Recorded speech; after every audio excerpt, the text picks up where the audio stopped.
Stillwater and Oak Park Heights prisons are largely locked down following assaults on 7 correctional officers just this week. The latest incident happened this morning. Heidi Wigdahl talked with the Commissioner of Corrections about the assaults and the concerns following them.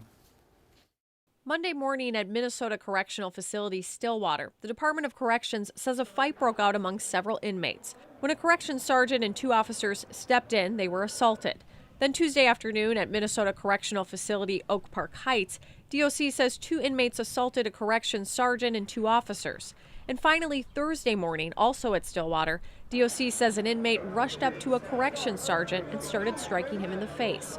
In all 3 incidents, staff were taken to nearby hospitals to get looked at, treated if needed, and released. These incidents are being committed by a small number of people, and yet the impacts on the certainly on our staff, number one, and even the people incarcerated are significant. DOC Commissioner Paul Schnell says at this time they don't have reason to believe the incidents are connected.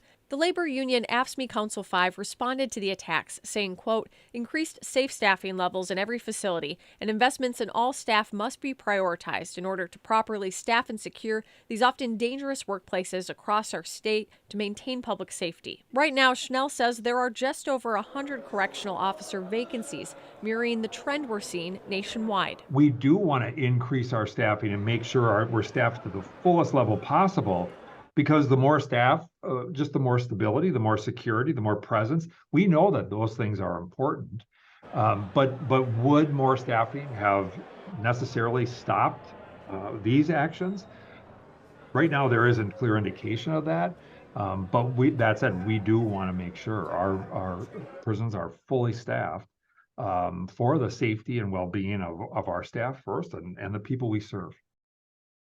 Both prisons will largely be locked down, likely through the weekend and into early next week. Schnell says they've also temporarily increased staffing.